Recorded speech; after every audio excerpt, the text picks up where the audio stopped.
Well, here we are in front of the Nissan Maxima. Yep. And I was telling Steve, another colleague of yours yesterday, that I was watching the Super Bowl, and all of a sudden, boom, this pops up. This pops up. Right. And we wanted to get the story out there, so I actually had a TiVo, right? So I took a picture of the screen. Of the screen. And then went to the computer and posted it to TFL. Fantastic, fantastic. That was pretty tricky. Yeah, and that was the intention, is build an excitement in a very surprised manner, because nobody was really expecting that at the end of the 90-second ad.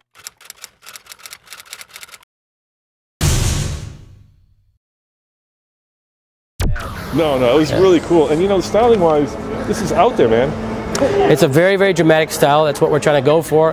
Internally, we called it groundbreaking presence. But the idea is that, you know, this sets itself apart from other midsize and large sedans. Yeah, it certainly is in kind of the same vein as a new Murano. I see a lot of that. You got this new kind of boomerang, right? That's the name of it, the light. Yep, boomerang lights, the floating C-pillar. Yeah. A lot of themes. I mean, this is a common design language, but obviously in a sedan form, and very appropriate for the Maxima customer who's willing to be a little bit more, even further out there than the Murano customer in some ways. So, you know, let's just talk about the basics on this. When will it be available if somebody wants it? This will be on sale in June. Okay. And it's coming up quick. Yes, it's coming up quick. You've got 5 grades, no options. Okay. So it's very simple for the customer.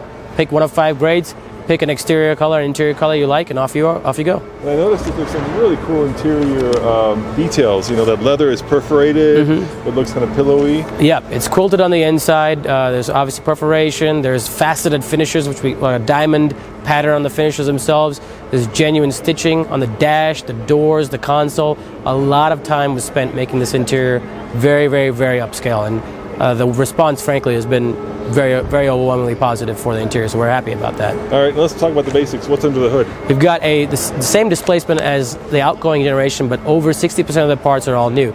That was done for 2 things. One, to increase power. We're now at 300 horsepower, but also to improve fuel economy. We're now at 30 miles per gallon fuel economy, so a huge improvement on the outgoing car. So that's kind of the key ringer there, is 300 horse, 30 miles per gallon. Just one engine choice? Just one engine choice, one transmission choice, and one drivetrain choice. So CVT, I take it? CVT, or the Xtronic transmission, and then a front-wheel drive platform. Okay, all right. So now that we've talked about the Maxima, let me hit you with these questions. Okay, I'll do my best to answer what I can. All right. Matt Brooks wants to know, will Sentra Nismo ever be made? You're going to do a Nismo version of the Sentra. I would tell Matt Brooks to stay tuned and be very hopeful. All right, and he follows that up with any other Nismo products coming that you can talk about. I added that. Well, Nismo is going to play a huge role in our lineup. It has played and is playing a more increasing role going forward. We have the Nismo Juke. We have the RS version, obviously, of that. We have the Nismo GTR, which I hope you've gotten a chance to drive, and it's quite breathtaking when you floor it with launch control. Absolutely. So, in the future, you will see more Nismo products coming out. All right. And you're going to name any? Any names? I cannot name any. No, sorry.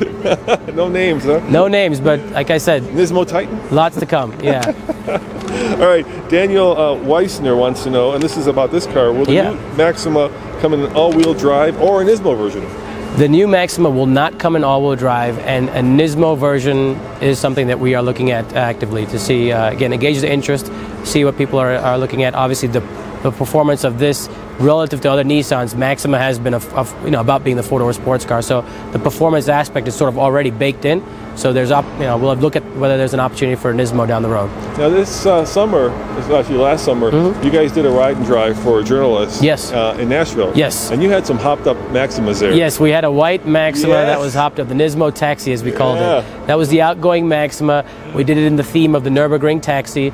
We put in some Recaros, some harnesses, and so on, and some suspension, just to kind of get a feeling and a flavor of what a more hotted up Maxima would be like. And the response was really good. So I would take that as a very encouraging note going forward. Yeah, it had I think about that much ground clearance. Yes, it did. It wasn't the most practical car in the world either, but that's what happens when you let PR and product planners go a little nuts with a car. All right, one of our viewers and readers wants to know about the next Armada. Can you talk about that? Will it get redesigned, and will it have a Cummins? You're going to put the Cummins in the Armada. All great questions. Unfortunately, trucks are not my specialty, so I cannot comment on that. You'd have to ask the truck team, or of course, our friendly PR man, Steve Parrott. All right, fair enough. Let's talk about more Maxima since we're next to this vehicle.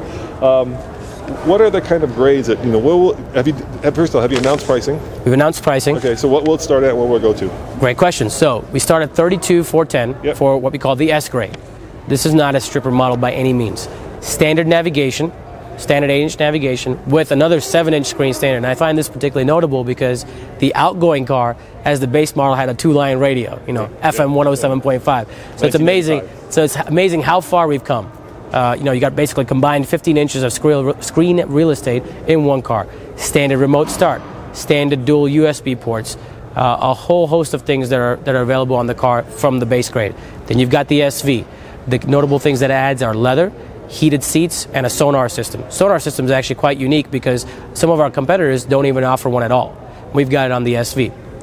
SL adds the panoramic roof, which is a full glass appearance roof on the outside with 2 open panels on the inside, and then it adds all the safety technology. That's key because we're really trying to do something different with Maxima in terms of standardizing a lot of the safety content. So there's a whole bunch of litany of stuff. I mean, we're talking lane departure. We're talking proximity, forward emergency braking, predictive forward collision warning. So it's not just reading the car in front of you, but the car in front of that. Blind spot. Blind spot warning, cross traffic alert, intelligent cruise control. So a lot of safety assist stuff comes in on the SL. Self parking? No self parking. It's something that we haven't really seen. While it sounds great in theory, we just don't see a lot of people actually taking to it.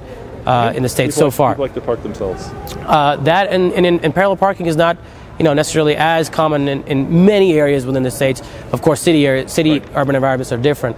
SR, sport trim, that's the one for our hardcore enthusiasts, dare I say like you. Stiffer suspension, different dampers, different springs, but also the Nismo Z, if you remember, has a strut across the front to dampen out chassis vibration. It's got that. It's also got that intelligent dynamics control module I talked about earlier. One of the things that'll do is it'll level out the ride. The SR is $37,670. Right, and will there be like a luxury, super luxury version? There is a uber luxury version. That is a platinum. That is $39,860. Very proud of that, having come in just under the $40,000 price point. That's the car you see here. That adds a whole bunch of toys like power, tilt, and telescoping steering wheel, like the driver attention alert system, which alerts you if it detects behavior consistent with drowsy driving, the quilted leather, and so on and so forth. Big sunroof. What's that? Big sunroof, I take it. Big panoramic sunroof stays as well. So yeah, a lot of fantastic content in that car as well. All right, guys, this kind of turned into an everything you ever wanted to know about the Nissan Maxima. So thank you very much. Thank you, and I have one more thing to add about the Maxima for your viewers. Yes. We wanted to be authentic in calling this a 4-door sports car. Yep. There's a couple things. So one, in the headlights and the taillights, we've got the Ford DSC logo in there.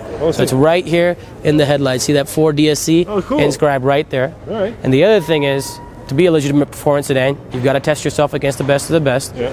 We had AMCI take this car to Button Willow Raceway just a couple weeks ago and put it up against the BMW 3 Series and some other competitors. And in terms of lap times, we came out ahead, and there's more to come on that in the coming weeks. All right, I'm going to hold you to that, because when we get this car, we have a former and current Formula One driver and current kart driver. And if you're good with it, we'll put it in his hands and let him take it around our test track and see how he does with it. Sounds quite fun. It's beyond my pay grade. So.